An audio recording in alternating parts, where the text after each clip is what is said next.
Hola, hola, ¿qué tal amigos? Mi nombre es Emilio Acosta, soy miembro de Venezuela Provincial y hoy tenemos el honor de entrevistar a Esteban Miracaballos, quien es doctor en Historia de América por la Universidad de Sevilla, es miembro correspondiente de la Academia Dominicana de Historia y del Instituto Chileno de Investigaciones Genealógicas. Especializado en el descubrimiento y la conquista de América y es autor de varios libros como Hernán Cortés, una biografía para el siglo XXI, las Armadas Imperiales, la guerra en el mar en tiempos de Carlos V y de Felipe II, o el descubrimiento de Europa, indígenas y mestizos en el Viejo Mundo.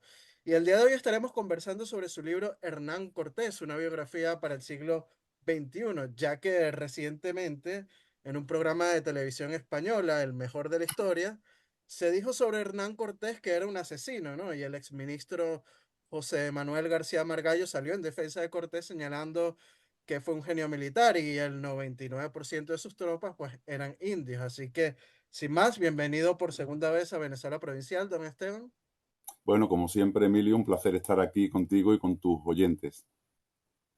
El placer es de nosotros porque sabemos que es una persona pues con muchísimas luces sobre este personaje de Hernán Cortés. Y bueno, antes de hablar de lleno de su libro, don Esteban, quería saber su opinión sobre esta controversia en televisión española, donde algunos tertulianos se refirieron a Cortés como asesino y genocida, y tuvo que salir el exministro Margallo a defender su legado. Margallo señala que si Hernán Cortés hubiera sido francés, hubiese salido el primero como español más importante de la historia. ¿Está de acuerdo usted? Bueno, como siempre, son clichés, son extremos y son tertulianos, ¿no? Y al final el problema que tenemos es que cuando se va a hablar de un personaje histórico en un medio de gran repercusión mediática como es la televisión, no se invita a historiadores, se invita a tertulianos que no siempre conocen la historia. Eso lleva a que planteen en esos términos, ¿no? En términos de genocidio a un personaje como Hernán Cortés, que evidentemente fue una persona de su tiempo, ¿no? Y que se comportó como todo el mundo esperaba que se debía comportar un conquistador del siglo XVI. Evidentemente que hubo drama, ¿no? Todo lo que es un proceso expansivo, nadie invitó a los españoles a ir allí, y allí estaban, y bueno, y a participar en una guerra en el que al final terminó derrotado la Confederación Mexica, ¿no? Por tanto, evidentemente que no se pueden eludir los dramas. Yo hablo incluso en mis libros de, a veces incluso de hecatombe, por la mezcla de enfermedades con otras desestructuraciones que llevó a un descenso dramático de la población indígena en muchos sitios de América, pero en ningún caso se puede hablar de genocidio, ¿no? Porque verdaderamente ningún conquistador, ni siquiera ningún invasor a lo largo de la historia, pretende matar a las personas, ¿no? Pretende gobernar sobre un territorio, ¿no? Y era irracional, aunque solamente no fuera por humanidad, aunque no fuera por ideología religiosa, por humanidad, aunque fuese solamente por interés económico, nadie conquista un territorio para tener que trabajar la tierra a él. O sea que la idea era tener tributarios que pudiesen servirle a ellos, ¿no? Tener encomendados, ¿no? Indios encomendados o indios de repartimiento, ¿no? Por tanto, es irracional y yo creo que debemos descartar totalmente esa palabra, ¿no? El uso de la palabra genocidio. Podemos usar otras, ¿no? Pero no genocidio, ¿no? Como han hecho, bueno, pues grandes historiadores, Andrés Reséndez, por ejemplo, en un libro reciente que para nada está en línea hispanista, pero que él, sin ocultar barbaridades, errores, excesos que hubo, niega totalmente la posibilidad de un genocidio, ¿no? Por tanto, evidentemente hay que estar en contra de ese extremo en concreto.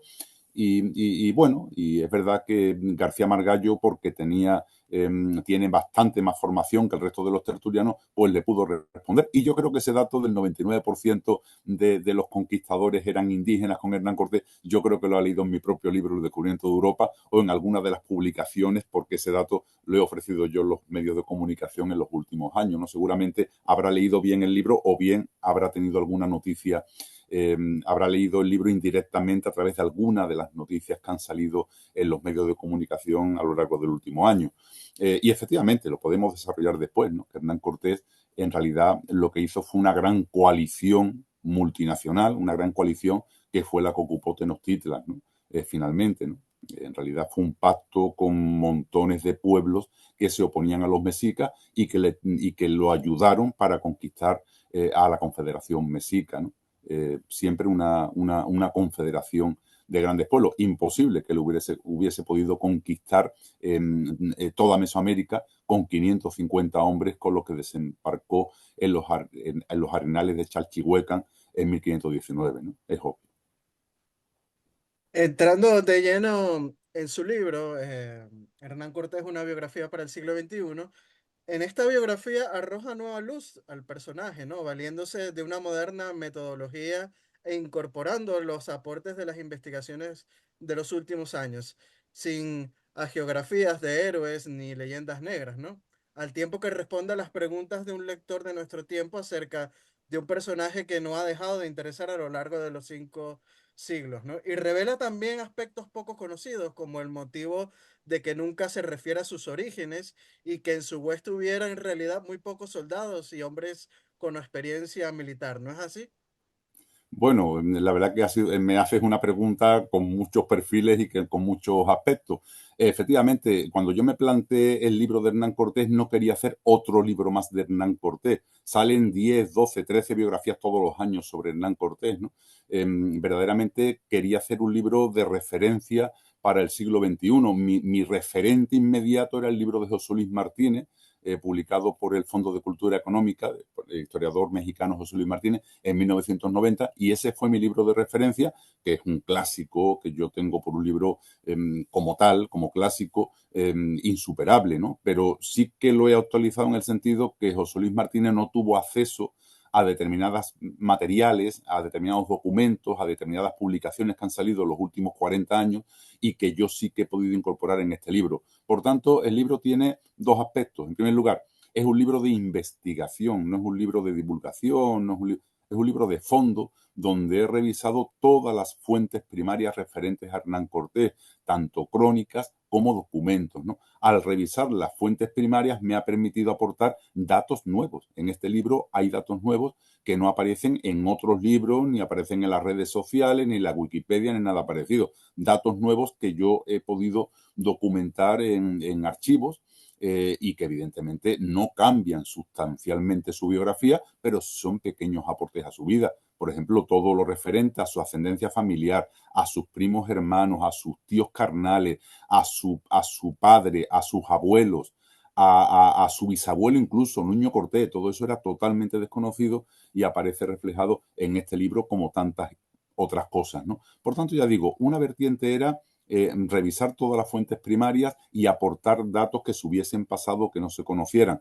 Y después hay otra vertiente que es presentar un libro para un lector del siglo XXI. Eso no significa que haya mirado al personaje con ojos del presente, es una cosa totalmente diferente, sino que en cada época hay unas personas a las que van dirigidas esos libros que tienen unas inquietudes, ¿no? Evidentemente no son las mismas preguntas las que nos hacemos en el siglo XXI que las que se hacía un lector del siglo XX, ni un lector del siglo XIX, ni del siglo XVIII, ¿no? Y evidentemente este es un libro, como yo digo, una biografía para el siglo XXI, pero habrá otro Cortés que se verá desde otra perspectiva para el siglo XXII y para el siglo XXXIII, o sea, de alguna, 23, o sea, que de alguna forma la historia la vamos siempre revisando en función a las preguntas que se hace cada generación. Y bueno, pues yo he tratado de escribir un libro que respondiese a las inquietudes de un lector de nuestro tiempo. En su obra también descarta una idea bastante extendida, incluso entre historiadores de renombre, y es la idea de que Hernán Cortés estudió en la Universidad de Salamanca, pero no es así, ¿no, don Esteban?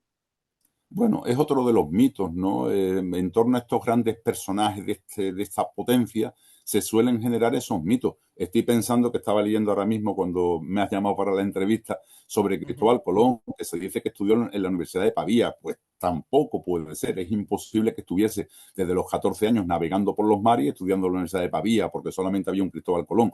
Pues a Hernán Cortés le pasa un poco lo mismo, ¿no? Se ha creado el mito de la Universidad de Salamanca.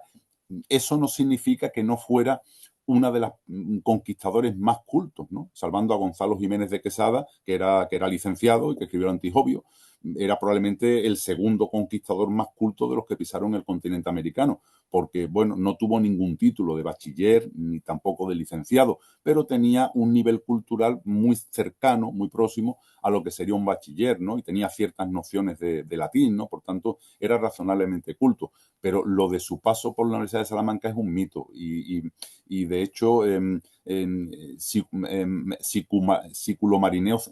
Marino Sículo, que era un profesor de la Universidad de Salamanca, que era gran admirador de Hernán Cortés, que lo puso por la nube, jamás refirió eso y evidentemente no hubiese desaprovechado la oportunidad.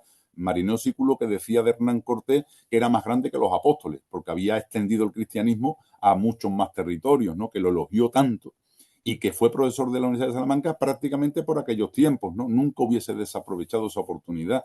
Y aparte hay registros de alumnos bueno, no aparece Hernán Cortés en ningún tipo de documentación, ni en la propia institución de la Universidad de Salamanca, ni ninguno de sus posibles profesores aludió nunca a que estudiase en la Universidad de Salamanca. Él estudió en Salamanca, pero con su tío Francisco Núñez Valera, una persona con bastante formación, o en cualquier caso en alguno de los muchos estudios privados que había por Salamanca, pero no parece que estudiara en ningún caso en las aulas de la Universidad de Salamanca. Usted señala siempre, ¿no? Que Hernán Cortés encabezó una fuerza multinacional para conquistar Tenochtitlan y utilizó muy pocos soldados castellanos, ¿no? Se habla de 550 más o menos, aunque en la campaña se habla también de más de 1000, ¿no? Hay que decir eso también. Y esos muy pocos soldados eran hombres con muy poca experiencia militar. ¿A qué se debe esto, don Esteban? Bueno, hay que tener en cuenta, bueno, en primer lugar el dato. Llegan 508 hombres en 1519, después se suman otros contingentes, restando los que van cayendo. Nunca dispuso Hernán Cortés en toda la conquista de Mexica de más de 1000 hombres. O sea, cuando más hombres dispuso de unos 1000.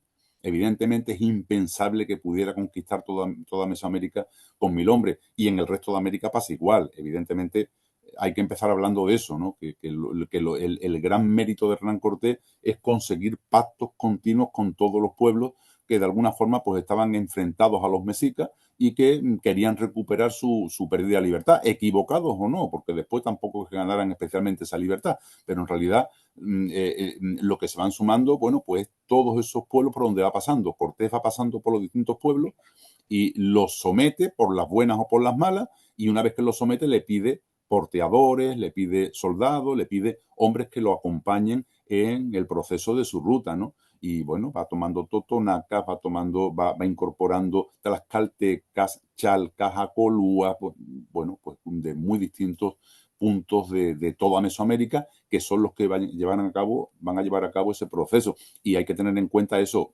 máximo 1 millar de hombres europeos, y hay que tener en cuenta que eran huestes, no eran militares, no eran soldados, eran huestes. Y las huestes estaban formadas por milicianos, ¿no? Personas bastante indisciplinadas que, bueno, solamente seguían a su líder, y dentro de las huestes había de todo. Había agricultores, había artesanos, había un poco de todo. Y un pequeño grupo reducido de soldados que habían luchado en la Reconquista, y menos todavía algunos muy concretos que habían luchado en las guerras de Italia. Pero no era un ejército, digamos, sino que eran simplemente pues milicias, huestes de personas en las que había prácticamente de todo y que, ya digo, en ningún caso superaron el millar. No se conquista México-Tenochtitlan, no se conquista la Confederación Mexica, si no es por la colaboración de cientos de pueblos que, bueno, pues estaban en contra de esos mexicas, que habían sido sometidos porque el imperio mexica era un imperio militarista y, por tanto, bueno, pues estaban resentidos con esa confederación. Pero incluso dentro del propio pueblo mexica encontró comprensión y encontró apoyo. Hay que tener en cuenta que había un 80% de maceguales y un 30% de mayeques, de siervos, ¿no?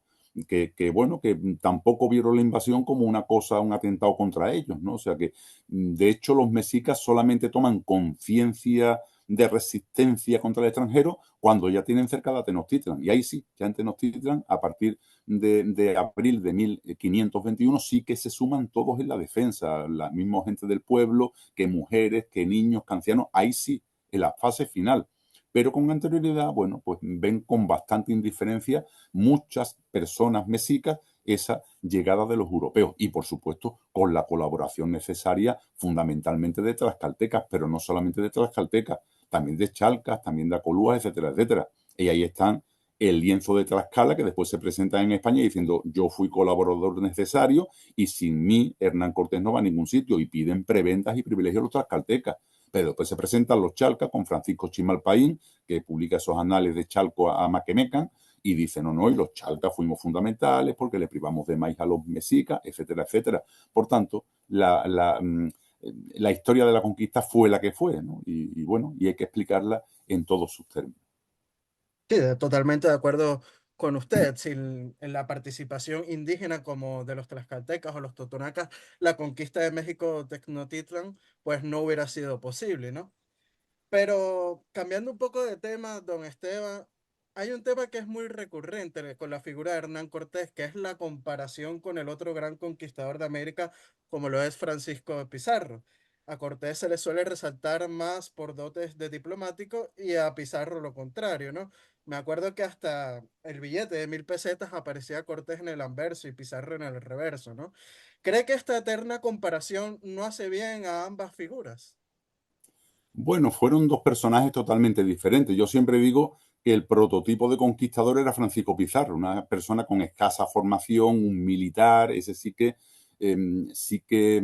bueno, pues fue fundamentalmente un militar. Una de las cosas que más han llamado la atención de los planteamientos que yo hago en el libro es que yo digo, bueno, hay que tener en cuenta varias cosas. Primero, que Hernán Cortés fue conquistador 2 años de su vida. Es un personaje que no tenía antecedentes militares, que no había luchado en ninguna guerra en España, que su padre había sido un escudero que prácticamente no había tenido participación ni siquiera en la guerra de Granada. Una persona, Cortés, totalmente ajeno al mundo militar, que yo creo que no disparó ni un solo tiro antes de llegar a la batalla de Centla. O sea, que no tenía experiencia ninguna, ni teórica ni práctica. Y fundamentalmente fue un diplomático, fue un político. A mí me dicen, bueno, ¿cómo compararías tú? Hernán Cortés político y Francisco Pizarro el militar. Al final, ¿qué pasó? El político le ganó la partida al militar y se salió con la suya Hernán Cortés, que pasó un poco a la historia como, en general ha pasado a la historia como el simpático, el más culto, el don Juan, etc. Mientras Francisco Pizarro más hosco, analfabeto, un poco más bruto, entre comillas, ¿no? Le ha ganado un poco la partida porque parte, digamos, parte de la leyenda contra Pizarro, parte de Hernán Cortés y de su entorno, porque Hernán Cortés tiene esa capacidad y se da cuenta que Francisco Pizarro ha conquistado un imperio como el Tahuantinsuyo, mucho más grande que la Confederación Mexica, con la mitad de hombres, ¿no? Con 180 hombres, ¿no? Y se da cuenta que de cara a la posteridad que su gran rival va a ser Francisco Pizarro, con lo cual gran parte de la leyenda anticortesiana, antipizarrista, entre ellas la del Pizarro porquero y demás, el chanchero que le dicen los peruanos, parte del entorno cortesiano. Yo digo, ¿quién se habrá inventado esto? Yo cuando investigué a Francisco Pizarro, ¿quién se habrá inventado esto del Pizarro chanchero, del Pizarro, cuando Pizarro, la familia Pizarro, una familia hidalga trujillana, donde Francisco Pizarro fue reconocido como un Pizarro desde el principio, desde siempre, y por tanto no tiene ningún sentido lo del cuidador de cerdo. ¿Y de quién parte? De Francisco López de Gómara, del entorno más cercano de Hernán Cortés, ¿no? Bueno, pues son dos personajes, los dos fascinantes, pero muy diferentes. Lo que pasa es que Hernán Cortés, y yo he biografiado a los dos y admiro a los dos personajes, como admiro al padre de las casas, como admiro a Nicolás Dobando, como admiro a otros personajes de la época de la conquista, pero Hernán Cortés tiene mucho más perfiles. Es un personaje poliédrico con muchísimos perfiles, porque tú me puedes decir, mira, pero no me gusta porque yo soy pacifista y a mí la conquista no me gusta. Bueno, pues quita el Cortés conquistador, que fue 2 años conquistador, y quédate con el Cortés descubridor, o quédate con el Cortés escritor, porque las cartas de relación todavía siguen siendo uno de los libros más leídos de la época de la conquista, ¿no? 5 siglos después.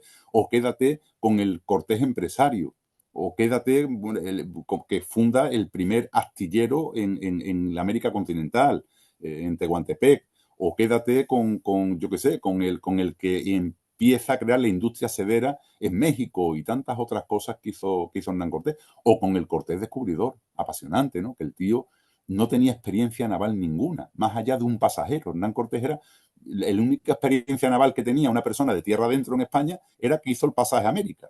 Oye, y dice en 1535, venga, hago una expedición, la lidero yo y me embarco para explorar el Pacífico. Y voy a explorar el Golfo de California.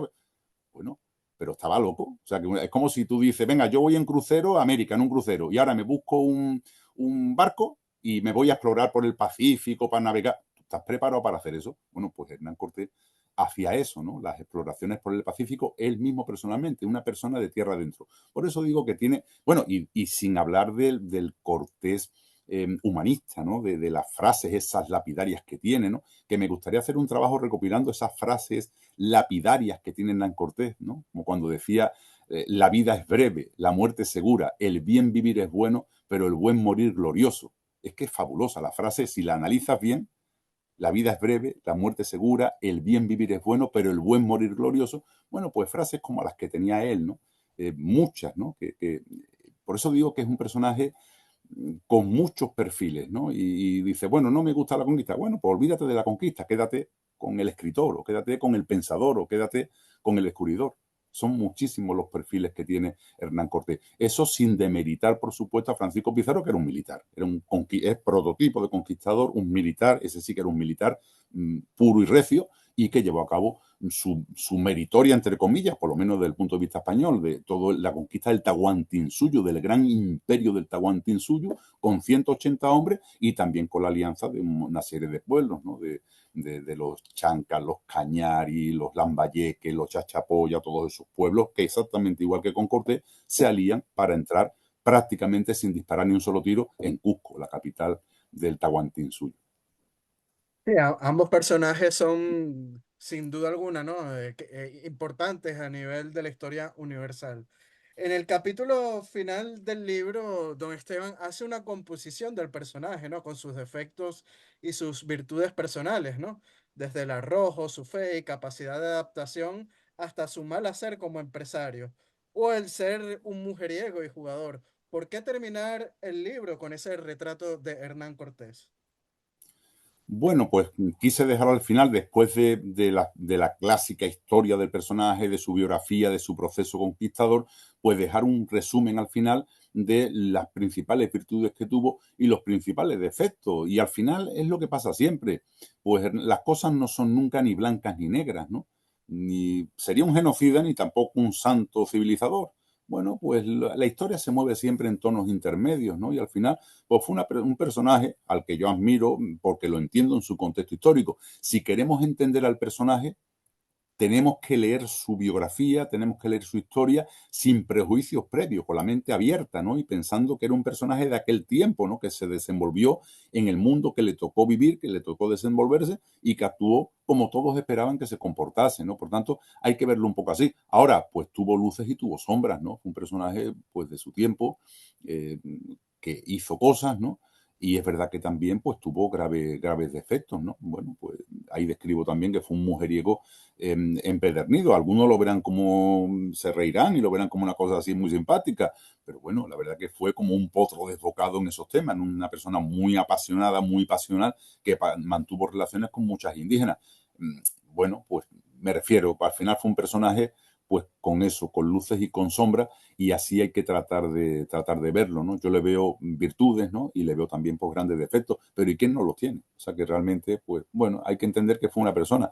Ayer en la conferencia que di en Medellín, pues hablaba de su carta, una carta privada que tiene él, donde se ve el Cortés más personal, una carta que le escribe a su tía Inés Gómez de Paz el 25 de octubre de 1524 desde Tenochtitlan, y le habla de las caricias que recibió en la niñez, de que no la quería menos que a su madre. Bueno, pues ese es otro Cortés también, porque Cortés a veces parece que son personajes que están sacados de su sitio. Cortés era también hijo, era también sobrino, tenía una madre a la que quería mucho, tenía una tía a la que quería, pues también está el Cortés más íntimo, ¿no? Y al final, ya digo, no deja de ser un ser humano, una persona que le tocó vivir en un contexto, una época, que tomó decisiones, algunas acertadas, otras muy equivocadas, como empresario fue un verdadero desastre, se gastó 300.000 ducados y casi queda medio arruinado con toda la fortuna que tenía en ese afán por conseguir las rutas del Pacífico y por buscar nuevas rutas que le llevaran a comerciar con la especiería. O sea, fue un desastre como empresario. bueno, pues cometió verdaderamente errores, ¿no? Como la famosa expedición a las Ibueras, que acabo de sacar un dossier en la aventura de la historia sobre esa expedición, porque se cumple el centenario, 1524, de la expedición a las Ibueras y de la conquista de Honduras, donde, bueno, fue un auténtico desastre como lo organizó, por tierra, casi le cuesta la vida, provocó una rebelión en México.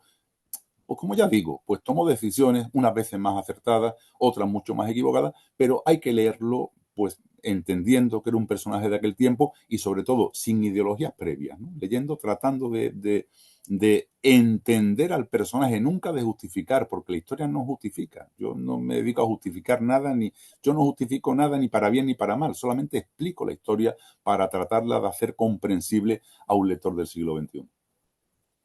Así es, Hernán Cortés es una persona de carne y hueso, ¿no? Con una historia llena de grises en vez de blanco y negro. Pero bueno, don Esteban, ya estamos llegando al final de este podcast y por último, para cerrar, usted ha denunciado varias veces que los restos de Cortés corren peligro en México y que deben volver a España.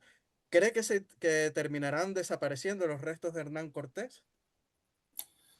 Bueno, eso lo dije en un contexto determinado. Yo pienso, bueno, ellos, los mexicanos, reniegan mucho de Hernán Cortés y, bueno, si realmente no quieren los restos, pues sugerí en una ocasión, y evidentemente se hicieron eco los medios de comunicación, pues que lo devolviesen a España, donde habría sitios. Allí estuve en Medellín y ellos estarían deseosos, porque allí se quiera el personaje, de acoger los restos de Hernán Cortés, si allí no los quieren. Pero también es verdad que lo dije un poco para levantar sensibilidades, ¿no? Porque estoy también seguro que los mexicanos no los quieren, pero tampoco los van a dar, ¿no? O sea, que estas cosas de que dicen ni para mí ni para ti tampoco, ¿no? O sea, que realmente no creo que eso nunca suceda, porque, bueno, él quiso estar en México, quiso morir allí, está allí, y, bueno, con Sí, un poco de...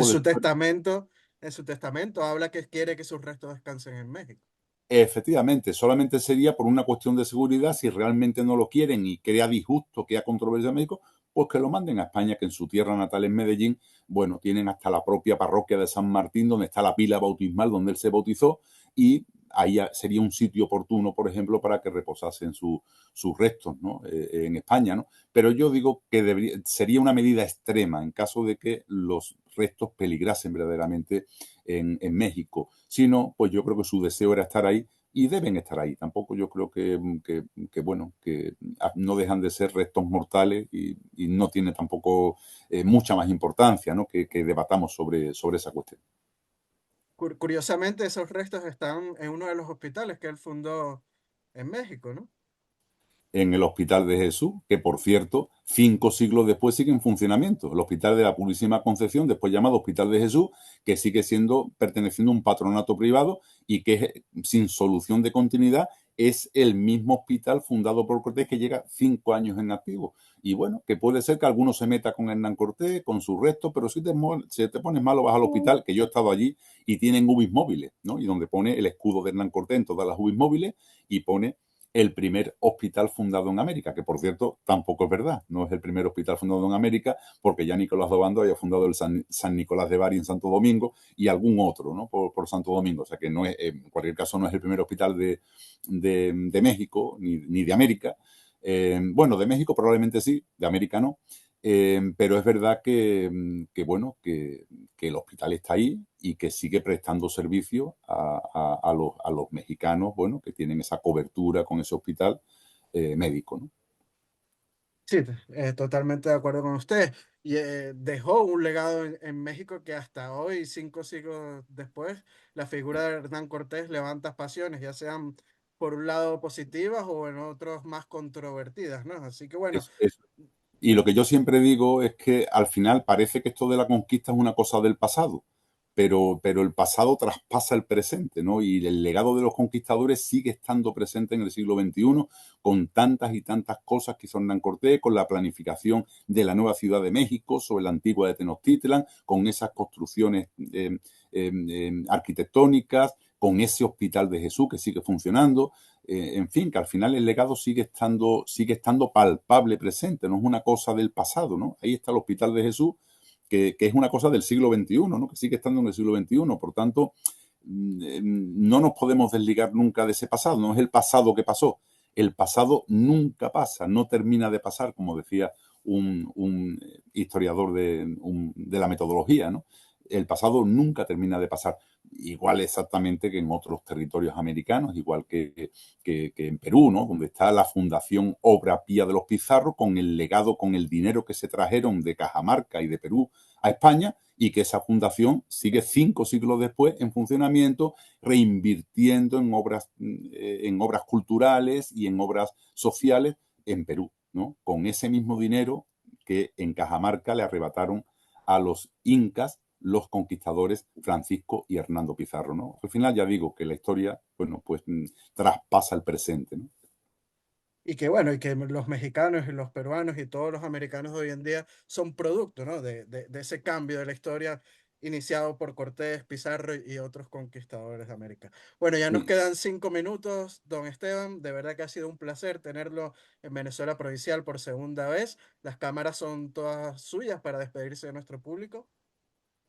Bueno, pues he estado muy a gusto, ha sido un placer y bueno, la idea es, bueno, pues tratar de, y eso es en lo que yo he estado trabajando en estos últimos 30 años, de revisar las posiciones sobre todos estos conquistadores, particularmente sobre Hernán Cortés, que los veamos sin prejuicios y teniendo en cuenta eso, que nos puede gustar o nos puede gustar menos, pero a fin de cuentas forman parte inalienable del pasado de España y del pasado de México. O sea, que no lo podemos esconder ni podemos renunciar a eso, porque forma parte, como bien has dicho tú antes, de lo que es hoy la nación mexicana, la nación mestiza mexicana, y que no se puede entender sin Hernán Cortés, como no se puede entender sin la América prehispánica, sin los purépechas, sin los tlaxcaltecas, sin los mexicas, etcétera, etcétera, ¿no? Por tanto, bueno, pues mi trabajo de los últimos 30 años solamente tendría sentido si consiguiera que por lo menos los que me leen o una parte del público revisitara, reinterpretara toda esta obra de estos conquistadores, que hay que verlos como lo que fueron, como guerreros de su tiempo, que hicieron lo que ellos creían que debían hacer en aquellos momentos, estuviesen acertados o estuviesen equivocados. Muchísimas gracias por sus palabras, don Esteban. Hemos aprendido muchísimo con sus luces. Si están interesados en adquirir el libro de Esteban Miracaballos, Hernán Cortés, una biografía para el siglo XXI, pueden hacerlo a través de Amazon y otras plataformas a nivel mundial. Así que bueno, muchísimas gracias por compartir con nosotros, don Esteban. Les recordamos a nuestro público que si les gustó este video, darle me gusta y compartirlo para así llegar a más público. Nuestros artículos de investigación histórica pueden revisarlos tanto en Instagram como en Facebook de Venezuela Provincial, y aprovechamos para aquellos que quieren ser mecenas o patrocinantes de nuestro proyecto de investigación histórico, pueden hacerlo a través del Patreon de Venezuela Provincial. Con tan solo 1 euro pues ya nos están ayudando en esta labor de divulgación histórica. Aprovechamos, don Esteban, para enviarles un fuerte saludo y abrazo a nuestros mecenas y patrocinantes como lo son Gabriel Arrieta, Ángel Suárez, Juan Cristóbal García, Lomel Izam, Daniel Sierra, Domingo González, Miguel Curvelo, Mario Pérez y África del Valle. Así que bueno, le mando un fuerte abrazo hasta la hermosa población de Almendralejo, allá en Extremadura, y espero verlo pronto y Venezuela Provincial es su casa, don Esteban. Muy bien, un saludo y un abrazo para todos. Chao, chao, adiós.